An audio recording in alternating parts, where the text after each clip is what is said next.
Welcome to the Produce Industry Podcast, your weekly download on current events, trends, market reports, and community discussions.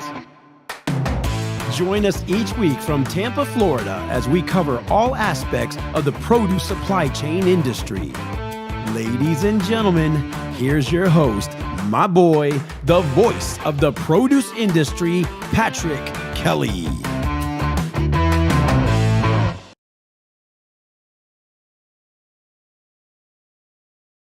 Hey, produce people, welcome back to the Produce Industry Podcast. I'm your host, Patrick Kelly, also known as Lil Citrus, coming to you live right here in the Ag Life Media Studios, brought to you by the Produce Industry Network right here in Tampa, Florida. Everyone, super excited to be coming to you live today on this Friday, May 29th, the last Friday in May. And everyone, if you are in Palm Desert, California, that means you are in are at the West Coast Produce Expo, everyone. And today, that's what we're talking about, right? I might not be there live, but we have someone that is live in Palm Desert, California for the West Coast Produce Expo. So it's time to listen in because we have that person walking the show right now, boots on the ground. That's right. And because I can't be there, I had a few other, I would say, more important duties to attend to. And I got to attend my daughter's preschool graduation to kindergarten, my daughter's elementary school to middle school, and then my son from middle school to high school. So we had an amazing week this week. And I know the trade show is going to be there next year. So we have Jonathan Buettner. He's on site. You've seen him on the show before. He's walking the floor, right? He's meeting with industry leaders, and I'm hoping we're going to capture some of that energy as we're live here. That Jonathan will be able to grab some people from either the showroom floor or outside, and really get together with some of the fresh produce people. If you're not there, too, like me, I'm not there, so I have been asking, hey, what's been going on? How are things been going? And so today's episode is all about bringing you into the show, the people, the conversations, the innovations. And the story shaping the West Coast market. And as you can see, my camera is still kind of moving around. I'm actually sitting out in a new part of my studio. So I'm not actually in the studio room. This is a different part. As you can tell, I have sound paneling all around me. I'm going to bring a different level of kind of like on the couch. Okay. Kind of just kind of chilling out when I eat my produce and talk about it. So everyone, what I'm hoping is going to happen after we give some of these updates is Jonathan's going to give me a ping and we'll be able to jump into the first session with Jonathan. So before we do, though, we've got a couple updates before the live cut in. And what's happened? Well, let's talk about this. The West Coast Produce Expo, full swing, pickleball tournaments, golf tournaments, buyers, growers, shippers. Everybody's going, I would say, in full swing fresh produce mode. All types of seasons are going on, and I'm hoping to hear from some of these people. You know, we're heading into a busy summer. Remember, OPS, IFPA food services on the horizon coming up in July. And of course, we'll continue to bring you coverage from across the country as the season heats up. And Juanita will be back from Athens, Greece, to give us a full update on what's been happening out there. And if you've heard about mangoes right now, it's been crazy. But if you're looking for that sweet, juicy flavor with the purpose, hey, Continental Fresh's Mexican Mango program is here and delivers more than just premium fruit. Every mango packed under the Water for All label helps fund clean water projects in underdeserved communities. It's produce with an impact, everyone. Seriously. So when you choose Water for All, like I do, especially the mangoes, you're not just stocking shelves. You're changing lives. Join them this season and bring purpose to the produce aisles. I will be in the Dominican in July with my wife building a water infrastructure with Continental Fresh. So I'm super excited about that. And again, where are we today? Which is bringing back selling fresh produce. I say bring back to the community. We are the people that sell fresh produce day in and day out. It looks like Jonathan just pinged me. Everyone, you're in store for the first interview of West Coast Produce Expo.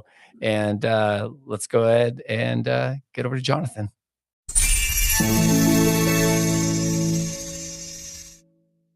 Thanks, Patrick. Yeah, we're live at West Coast Produce Expo. We're here with Sheaf. He is the Hi, John. co-founder, CEO of Produce X. We actually had an opportunity to digitally meet last week, and Yes. we didn't realize that initially, but you're going all over the place. You're going Pittsburgh after this. Why are you here? Why is this event important for you guys? Absolutely love that. I met Jonathan, and Jonathan came up to me. I was like, "Hi, you were in the pitch competition," and then I was like, "Yeah, it was just a small world." So, as Jonathan mentioned, Shiv, founder and CEO of Produce X. So we have been traveling all around the country for, meeting industry experts, learning more about the produce industry as a whole. Produce X is basically, think of it as like an air traffic control system for the fresh food industry, right? So we have an agentic AI suite that takes care of your compliance operations on the floor. And it's basically solving that disconnect between fast moving produce and slow moving transparency and traceability paperwork. Okay, that's fantastic. I mean, FSMA has been being pushed back, and finally we'll see if they don't. Yes. I was joking with some people. It's like we all were told to get real IDs to get on a plane, and next month you need one. Oh, next click. So is FSMA, is this a hard deadline? Hopefully so. And then you said some really interesting stuff that stuck with me during the pitch, Ashiv, because you work with some really large, retailers, and they are demanding this. It's being pushed back towards the growers. Growers are getting squeezed. I'm on the equipment side, so, we were talking about that. Yeah. But how do you position the software package and help so that you're supporting that retailer, but then the grower isn't getting squeezed even more? You're really, I'll even go so far as say generous in the way you kind of set this up. So what's that model that's slightly different than everything else I've seen? Absolutely. So what ProduceX does differently is, think of it like a single thread that connects retail to the suppliers, right? So we solve that transparency problem. So if the lot has to be traced back right to the supplier, that tracing takes so much time that the average shrink in this industry goes to about 12%. It's like, and that burden goes back now to the wholesaler, the distributor, and then falls back to the supplier. Now, if that were not to take place in a real perfect world, I mean, we would see zero shrink, right? And no one is getting squeezed out in the between. So that is how we roll out our platform, so that it helps retail, it helps middle, distributor, wholesalers, and grower to track and trace that lot easily from the supply to the retail shelf. And regulatory becomes a lot smaller percentage Exactly. of Yes. margins and Yes. sales and all Yes. of that. Exactly. Produce Industry Network, 30,000 followers, right? And there's quite a few people here. Mhm. What's one thing, if you're going to say, hey, go to my website, what's the why, right? And what's your ideal customer? The people you really want to talk to, Yep. both here and anybody that might see this.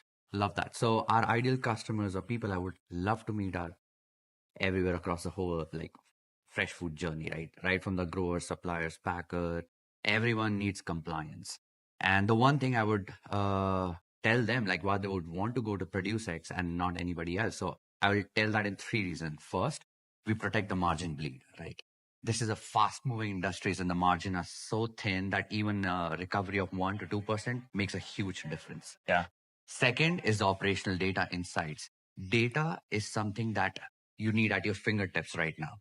And that's our power, right? So we use a lot of agentic AI to give you operational insights at your fingertips right before you walk in the meeting. This is how our compliance looks like. This is how our suppliers are risk-free.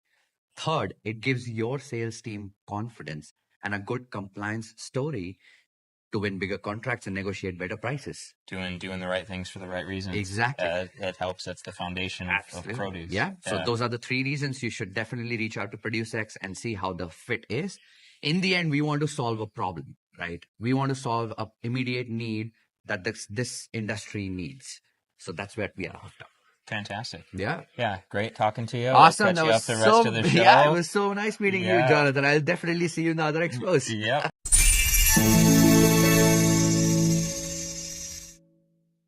Thank you, Pat. So yeah, we're here with Mark Munger, IPR Fresh. I've followed your career for a while. Very distinguished. There's a number of reasons that you ended up at IPR. We've talked about some of them. I know you're very excited about some of the things that you're doing. But we're at West Coast Produce Expo. You're here to help share some of those. But for followers, for people that aren't here right now at the expo, What brought you over to IPR Fresh? Why are you so excited?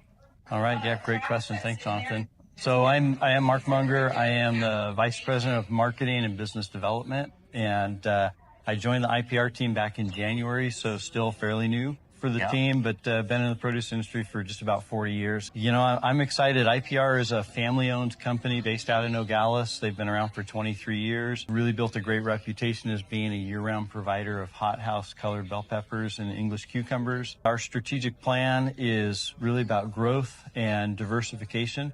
Our customer base right now is primarily wholesalers and brokers, which are foundational to the company. We really want to expand and kind of add to the portfolio. Again, you got a lot of meetings set up. There's people that are not, here. If you were going to say, hey, go reach out to so-and-so, what's the best way if they go, hey, we got a problem getting some good high quality produce, especially the peppers, to reach out to you guys? Right. Well, probably the easiest way, you could go to our website, iprfresh.com. And that gives all of our contact details. What is one thing that you think really sets them apart that you'd want to share with an audience of, hey, call now because, versus somebody else, selling peppers? Yeah, no, it's a great question. What's the differentiator? And I really think for us, because of our size and scale, we're not one of the giant guys on the block. We're really a very reliable year-round mid-level supplier, and our focus and our passion is customer service and reliability. So what we say we do, and I know that retailers are looking for long-term, reliable, consistent, high-quality suppliers, and I think that's really what our message is. Yeah. So message I'm hearing is you're big enough to supply, right? Absolutely. Supply well, supply year-round, and you're small enough to truly care, about every load, about every order. And that's transferring through your customer base and keeping lifelong customers. Yeah, exactly. Yeah, fantastic. Great talking to you, Mark. Yeah, I'll good let you talking to get you back too. in there. All right. Back to you, Pat. See you, Pat.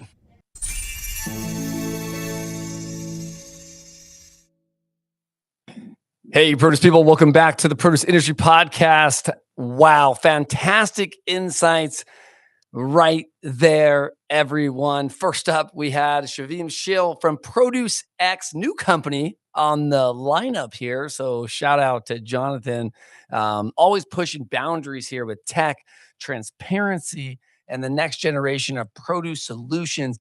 The team continues to innovate in ways that really matter for buyers and suppliers.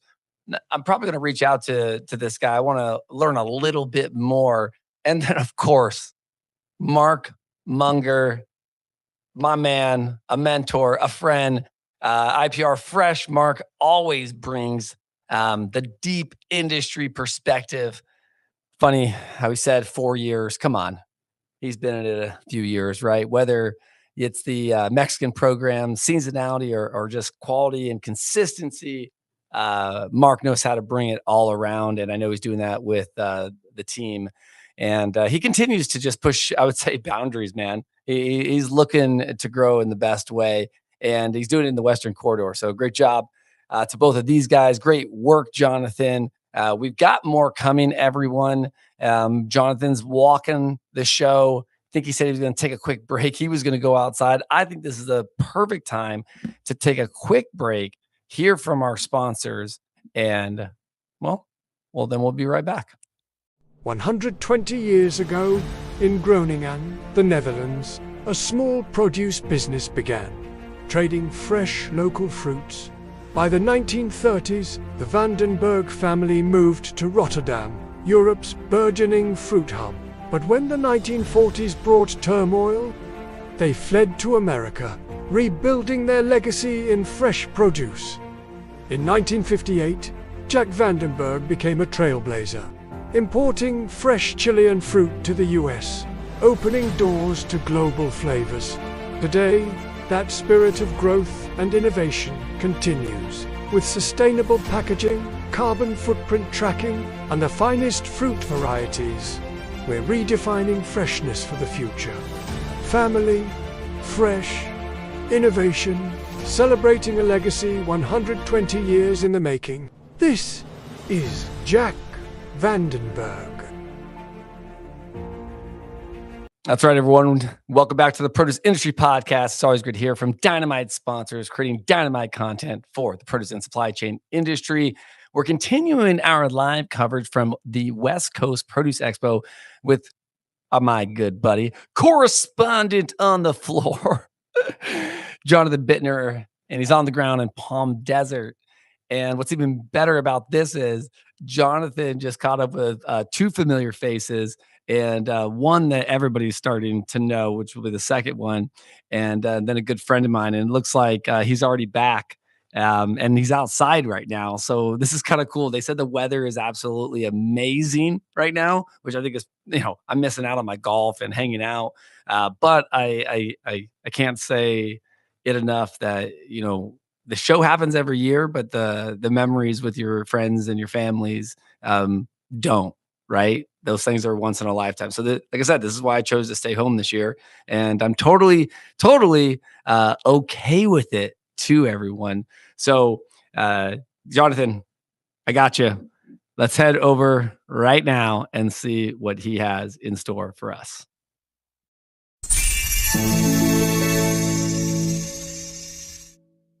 Thanks, Patrick. We're live at West Coast Produce Expo with Ross, the produce boss. What's up, everybody? We were just chatting. You got to golf. I got to golf yesterday, Met some new people in the background. That's one of the things that is fantastic about the event. The weather this year is the best that's ever been being at this venue. Normally it's hot and you're ducking inside for a cold beverage and the networking doesn't get to happen outside. But today we're outside soaking up the sun. My buddy Patrick isn't here this year, so, I'm getting used to that, but having a lot of fun. Met some new people yesterday. Okay. Today we've got the education going on. I had a nice breakfast this morning talking with a vendor about the challenges that are going on, tariffs that we faced during the import season. Looking forward to domestic season on some stone fruit and grapes and everything this year being a lot different. Freight right now is crazy, so that's impacting costs right now. Everything that's happening in the world. We had programs that were agreed upon before everything started going crazy in the world. And so, there's certain people either bought stuff ahead of that or are now being impacted by rising costs. And we're having to make adjustments. But, that's the one thing with produce is it's always changing. Yeah. It's always changing. And so you have to be flexible. You want to be a good partner. And, once it's harvested, but it's picked, we've got to move it. We have to move it. It's not a dishwasher or something we could just stack on a shelf. We've got to move it. And we have to work together as a supply chain industry to keep the produce moving and not let it go to waste. Because so much time, effort, and money is put into growing our fresh produce. Yeah, you do a lot of buying, selling, all of that. And I'm dealing with it myself, even on the stainless side, right? What is a piece of advice you'd give to someone that's getting themselves in a situation? It's not their fault. It's not your fault, but you got to work together to keep that relationship solid. You do. Yeah, fantastic. Back to you, Pat.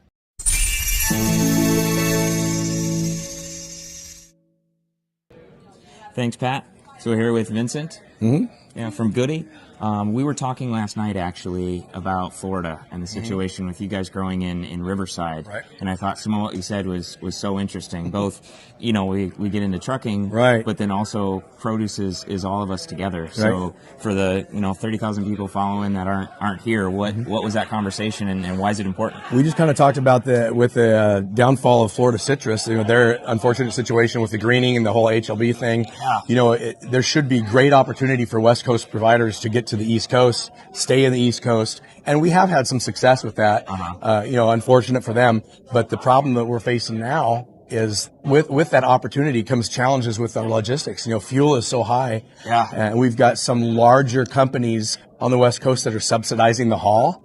So for us as a smaller guy now on our own, it's very lucrative and for us to try to get that business. For us to capture that, it's a huge discount for us just to get it back east. We're doing what we can, but from one challenge to another, just day after day, there's always something. We think there's going to be a huge opportunity, and then we get hit with these fuel costs, and so kind of crazy. For those of you that don't know, Florida citrus has really struggled, a multitude of complex, unfortunate situations, right? So West Coast, we got to grow in multiple regions because step in, but now with the trucking, you have the fruit, but it's going to be expensive to get it all the way across the country and help out our Florida friends. And from what I've seen the last few months, because of that fuel cost, the East Coast is utilizing more imports now too. Yeah. And the imports, first of all, they arrive and they're cheaper to start with.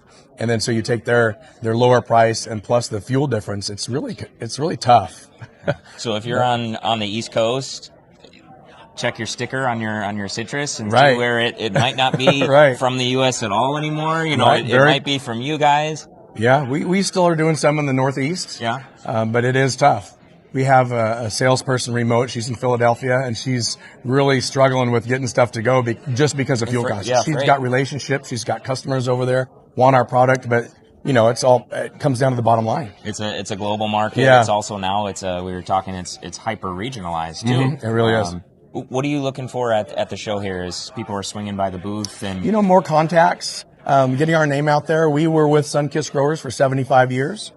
We had a very amiable split back in November. We're doing our own thing. So it's very exciting and challenging for us. We were such a big part of a big company. Yeah. And now we're doing our own thing. The scary thing is we have to do our sales our own now. Yeah. But the exciting thing is we can get out of that box. We can do what we want. We can make deals with customers. We can do different packaging.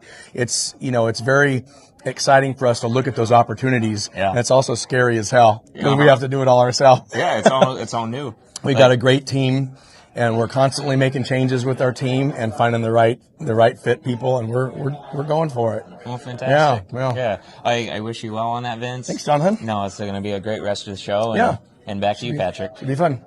Thanks.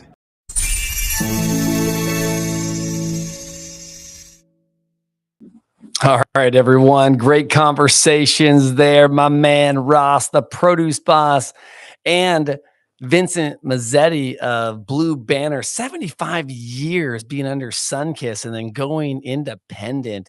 Wow. But Ross Nelson with Fresh Edge. Ross is one of the best in the industries, guys, in the business, I say too.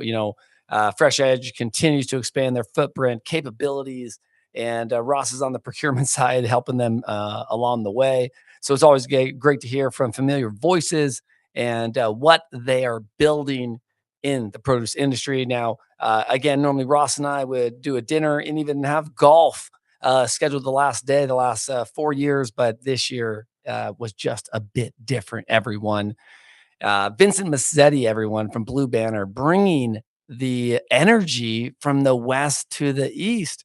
We got to get the California growers to understand that there are some good varieties in Florida, some tangerines that they really need to get in tune with. So we're gonna bring that perspective to them. But he gave some great perspective on category growth, partnerships, some of the opportunities and struggles that have happened, and what's ahead for the summer season. Right, Jonathan's putting in the work. He's out there today. I love it. Something new that we're trying. We've got one more interview, maybe two more coming up. But before we do, let's go ahead and pause for our last commercial break and then get back to talking with Jonathan Buettner, the man. We know it's not easy getting your apples to peak quality and keeping them there on that long journey to retail and beyond. So AgroFresh is here with the integrated solutions to help you meet those challenges. We're in the orchard, where Harvista helps control ripening to boost quality and yield and simplify your harvest time. In storage, our SmartFresh technology secures that fresh-picked quality to maintain it all the way to the consumer's home. We're in the pack house too, with advanced solutions like Control Tech for handling coatings, fungicides, and a lot more. During shipping, you can even deploy SmartFresh Smart Tabs in containers, or right in the box with SmartFresh Inbox. Through it all, our FreshCloud digital platform gives you real-time quality insights, keeping you in control, right up to retail. With AgroFresh, it all works together and goes with you all the way. Get it going now at agrofresh.com. All right, everyone. Shout out and welcome back. Shout out and welcome back, everyone, to the Produce Industry Podcast. Again, great people, great sponsors, and great vibes happening in Palm Desert, California, everyone. Now, hopefully we'll we'll get back really quick. Jonathan will have us back on, and he's walking the show, and hopefully he found somebody else. And then we can help you finish out your day. Just wanted to get you a couple interviews, and then obviously the closing reception tonight. And I gotta throw a plug for Jonathan here. Univerco, everyone. If you haven't heard of Univerco, check them out. Univerco.com. That is Univerco. They're sponsoring the closing reception tonight. If you don't know Univerco, ask Jonathan, stop him, and give him a shout out and ask him who Univerco is and why are they sponsoring? Because this is how people get more knowledge and education into our industry, right? By being a part of the community. So hoping to let's get back to the West Coast Produce Expo floor. And Jonathan just sent me a note. Listen, the man, the legend is coming on. One of my favorite guys. Ty loves him to death. And we've been to plenty of soccer games with him and have had an amazing time. So, Jonathan, let's cut to you and have this last interview before we close it out and get you guys all walking the show. Okay.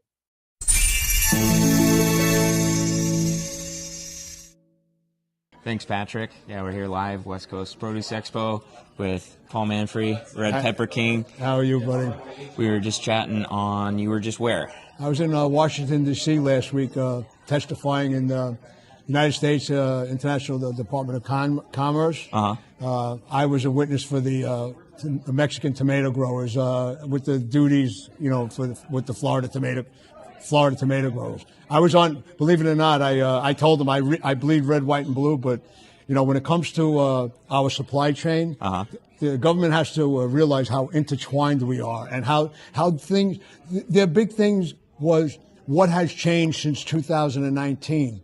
Well, that's to me, is like saying, all right, there was AI in 2019. What has changed in AI? And people would be like, well, everything has changed. Well, absolutely. Everything has changed in produce too.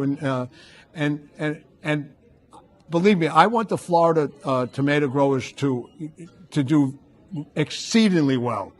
But to me, the best thing is, why don't you put up greenhouses? You know what I mean? Invest the money, change the industry. In other words, they're trying to compete against a better tasting product that people want.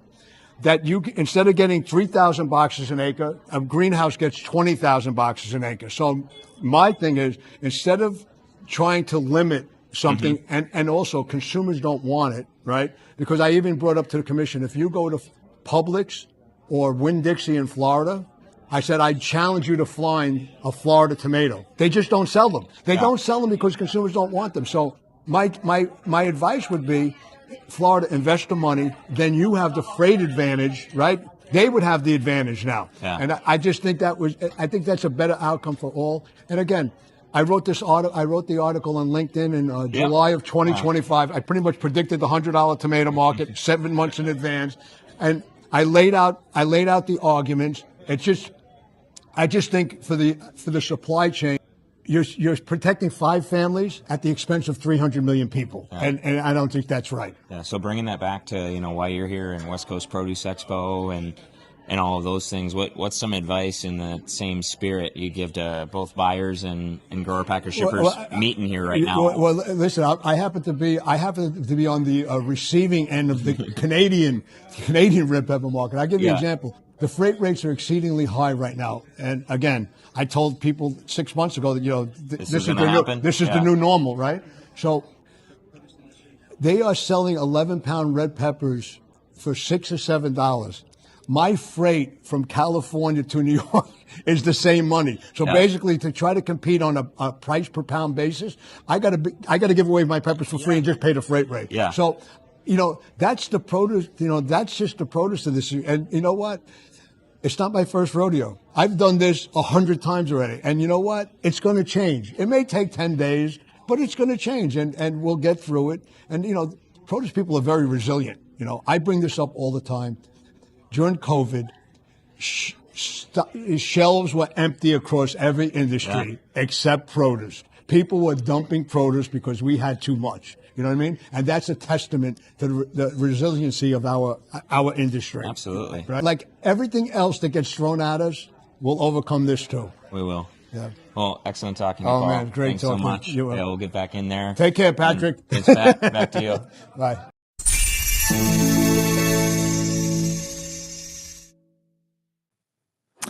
Hey, you can't beat Paul Manfrey, the red pepper king, everyone. You know, it's funny. You know how many people we asked to come on the show? We're like, hey, do you want to be on the show? They're like, no. You want to be on the show? No. And then the people that you never ask are always like, hey, I'm always here for you. Listen, we want more people on the show. So if Jonathan reaches out to you, let's have you on. We're going to have a part 2 that's going to be coming back. I love hearing from all of you. Paul Manfrey, Top Cats, Catsman Produce, always a straight shooter, everyone. Always focus on the right topics, quality, consistency, and doing things the right way. The Produce Manifesto by Paul Manfrey. Again, great perspectives from a company that continues to grow and evolve over the years. I had a remember a podcast with Stephanie Katzman, and that the company goes back to horse and carriage, everyone. So just wrap that around you. You know, don't do a bacon wrapped jalapeno today. Wrap that around your cucumber. Okay. So everyone, produce people, everyone that's here, that kind of just wraps up what we tried out today at the West Coast Produce Expo coverage for 2026. Next year, we might be out at the pickleball. We might be out in the golf course, but we might do some things differently. A huge thank you to Jonathan Buettner for being our eyes and ears on the ground in Palm Desert. Jonathan, I appreciate you bringing the energy, the interviews, and the insights from the floor. And I thank you for bringing on all of today's guests: Shavim Shield from Produce X, Mark Munger from IPR Fresh, Ross Nelson of Fresh Edge, Vincent Mazzetti of Blue Banner, and Paul Manfrey of Top Cats. Yeah, everyone, listen, as I'm wrapping this up, Jonathan just pinged me again. Had to have this last interview on before we close out the show and get you to it. So everyone, one more interview. Hey, Pat, we're still live, West Coast Produce Expo. We're just wrapping up here with Mary, 10 Acre Marketing. It's her first time here, so it's exciting. The event just keeps growing, and I've seen you around at a few different spots. Oh, yeah. Yeah, definitely a trade show friend and friend. Yes. Like, they're both important in this industry, but what's exciting for you about this show versus you go to a few of them? So, we are on the road a lot, Jonathan. Yeah. Yes. Well, this has been great, and it's been great to see you. Right, the networking here at the West Coast Produce Show, I think has been like awesome here. really exceptional. Yeah. Like you said, it's my first time attending. Mm-hmm. Right, so.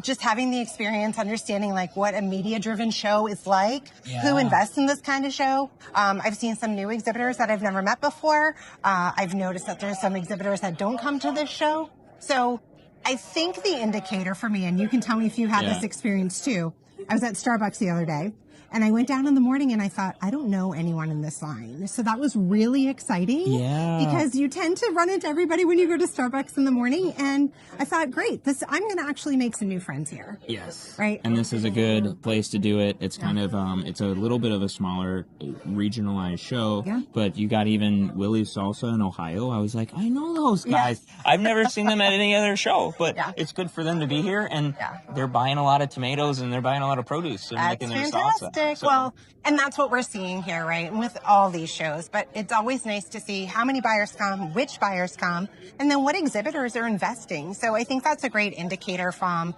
even an economic standpoint that there are exhibitors investing. And from what you told me, the show grew from last year. Oh, it did. And it was cooler. I wasn't going to golf because I'm bad at golf and because it's so warm out normally. I wish I would have golfed this year. This is the mildest the weather has been, and it's going from 80s to like 105 as soon as the show ends. As soon as it's over. So we got this perfect time. There was even some breeze. And I met your husband for the first time. That's right. That's was right. great. My husband comes to a number of shows, and Patrick, I know you know him very well.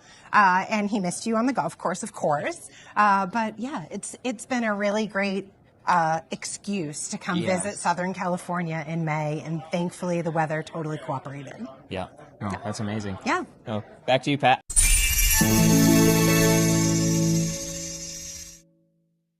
We'll see you at the next show.